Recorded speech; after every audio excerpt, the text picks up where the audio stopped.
Hello बच्चों, आज मैं तुम लोगों को पढ़ाऊंगी कोण के बारे में। किसके बारे में? कोण के बारे में। तो कोण क्या होता है? किन्हीं भी दो रेखाओं या रेखाखंडों के बीच जो झुकाव होता है उसको हम कोण कहते हैं। ये देखो, ये पेनों के बीच में ये पेन इसके ऊपर कितना झुका हुआ है? इतना झुका हुआ है। अभी अगर मैं इसको इतना कर दूं तो झुकाव बढ़ गया ना। अभी अगर मैं ऐसे रख दूं तो ये झुकाव और बढ़ गया ना। तो यही क्या है? कोण। घड़ी में 12 बजे हैं, तुम 12 बजे के बाद 1 बजे देखो, दोनों सुइयों के बीच थोड़ा झुकाव कम है। 2 बजे वो और बढ़ गया, 3 बजे वो और बढ़ गया, 4 बजे वो और बढ़ गया। तो यही जो झुकाव है उसी को हम क्या कहते हैं? कोण। क्या कहते हैं? कोण। और एक उदाहरण दो। ये देखो हमारी कॉपी है, ये कॉपी में दो रेखाखंडों के बीच, अभी देखो कॉपी के इनको बीच, रेखाखंडों के बीच इतना झुकाव है। अगर मैं ऐसे कॉपी को बंद करती हूँ वो झुकाव और कम हो गया, ऐसे बंद करती हूँ और झुकाव कम हो गया, ऐसे करी झुकाव बढ़ गया, अब और बढ़ गया, अब और बढ़ गया। तो यही जो दो रेखाओं, ये अगर मेरी दो रेखाएं मानो इनको, या मैं इनको दो रेखाखंड मानूँ, तो इन्हीं के बीच में ये जो झुकाव है, इन्हीं के बीच में ये जो झुक रही हैं एक दूसरे के ऊपर, यही जो झुकाव है उसी को हम क्या कहते हैं? कोण। क्या कहते हैं? कोण। समझ गए ना कोण के बारे में? अब हम पढ़ते हैं कोण कैसे कैसे हैं। जैसे मैं तुमको बताई कि अभी 12 बजे हैं, फिर 1 बजा, 2 बजा, 3 बजा, तो झुकाव बदल रहे हैं ना। तो यही जो झुकाव के बदलने का वो है, प्रकार है, वो किस किस प्रकार, क्या क्या कहते हैं उसको? तो सबसे पहला प्रकार है हमारा कोण का शून्य कोण। क्या है? शून्य कोण। बहुत आसान है। वह कोण जिसकी माप 0 अंश होती है उसको हम क्या कहते हैं? शून्य कोण। जैसे कि ये देख लो, ये मान लो मेरे कितने बज रहे हैं घड़ी में? 12 बज रहे हैं। दोनों कांटे एक ही जगह पे हैं, 12 बज रहे हैं। तो अभी इनके बीच में कोई झुकाव दिख रहा है क्या? नहीं दिख रहा है ना। तो यही क्या है? शून्य कोण। वह कोण जिनका माप कितना होगा? 0 अंश होगा, उसको हम क्या कहेंगे? शून्य कोण। क्या कहेंगे? शून्य कोण। तो बहुत आसान सा था ये। तो इसके बाद है सरल कोण। क्या है? सरल कोण। वह कोण जिसकी माप 180 अंश होगी। वह कोण जिसकी माप कितनी होगी? 180 अंश होगी। और 180 अंश कब बचते हैं? ये देखो, अभी ये 12 में काटा है, अभी ये 6 में पहुंच गया मेरा। कितने बज गए? यहाँ है 12, यहाँ है 6।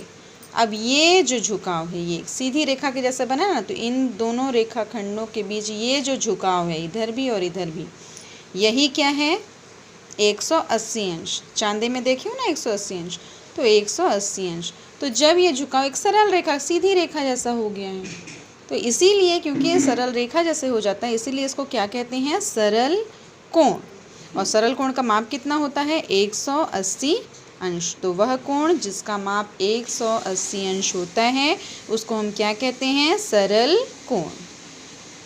अब इसके बाद तीसरा प्रकार है न्यून कोण। न्यून का मतलब ही है क्या? कम। तो अभी देख लो, ये बजे हैं मेरे घड़ी में 12। ये दो पेन मिल के कितना बजा रहे हैं? एक साथ हैं। अब देखो, ये इतना झुका, इतना भी झुका, लेकिन इतना नहीं झुका। ठीक है? ये देखो, ये स्थिति जो है वो किसकी है? 90 अंश की, समकोण की। तो इससे कम होना चाहिए। देखो, इतना होगा, इतना होगा, इतना होगा। ये झुकाव, छोटा झुकाव है ना, ये देखो छोटा झुकाव है। तो वह कोण जिसका माप 0 अंश से ज़्यादा होगा। कितना होगा?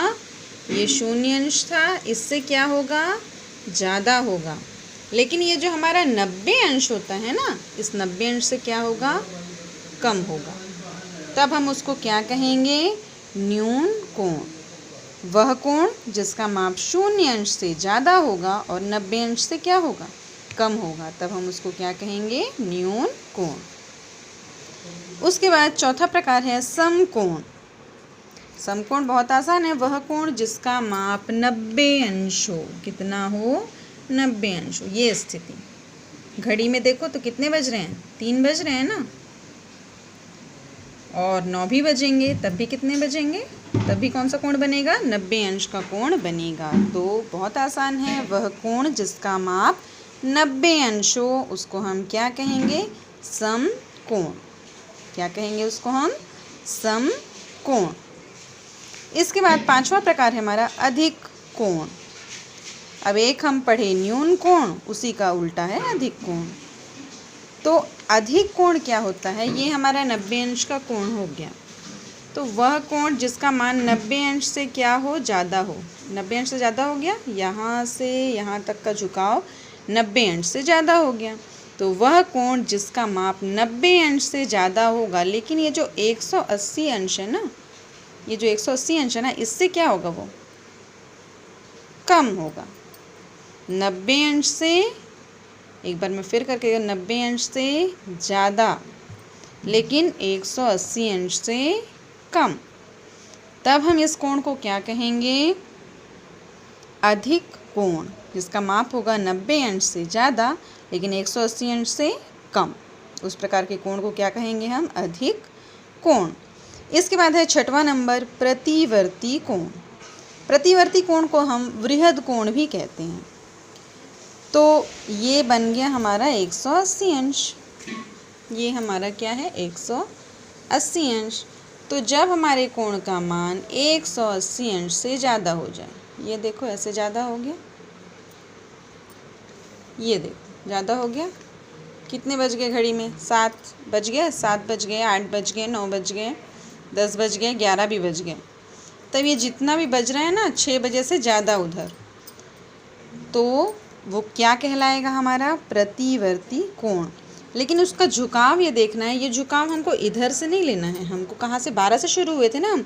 तो ये जो झुकाव है, ये जो बाहरी झुकाव है इसका, ये देखो अगर मैं इसको और ऐसे कर दूँ तो हमको, ये तो न्यून कोण हो गया हमारा, है ना। ये जो झुकाव है, ये देखो यहाँ से हम शुरू किए थे, ये न्यून कोण पढ़े, फिर ये समकोण पढ़े, इधर अधिक कोण पढ़े, फिर सरल कोण पढ़े। अब इसके बाद जब ये आगे बढ़ रहा है तो कौन सा माप ले रहे हैं हम, ये बाहर का जो झुकाव है, ये जो बाहर का झुकाव है, ये जो बाहर का झुकाव है, इसी को क्या कहेंगे हम, प्रतिवर्ती कोण। वह कोण जिसका मान 180 अंश से ज़्यादा होगा लेकिन 360 अंश से क्या होगा, कम होगा, तब हम उसको क्या कहेंगे, प्रतिवर्ती कोण। ठीक है बच्चों। अब इसके बाद है हमारा 7वां नंबर संपूर्ण कोण। कौन सा कोण, संपूर्ण कोण। तो जब ये जो हमारा घड़ी का कांटा है पूरा घूम के वापस से कितना बजा देगा, 12। शून्य से शुरू हुआ, ये शून्य से शुरू हुआ, ये न्यून कोण बना, समकोण बना, अधिक कोण बना, सरल कोण बना, उसके बाद प्रतिवर्ती कोण बना। प्रतिवर्ती कोण के बाद घूम करके दोबारा वापस से ये क्या बन गया, वापस घूम के 12 बजा दिया। तब ये जो पूरा ये जो जर्नी तय किया ना, यहाँ से यहाँ तक पूरा जो चक्कर लगाया, उसको हम क्या कहेंगे, संपूर्ण कोण। तो उसका माप कितना होगा, 360 अंश। तो वह कोण जिसका माप 360 अंश होगा उसको हम संपूर्ण कोण कहेंगे। ठीक है, मैं उम्मीद करती हूँ तुम लोगों के लिए ये वीडियो यूज़फुल होगा। Thank you.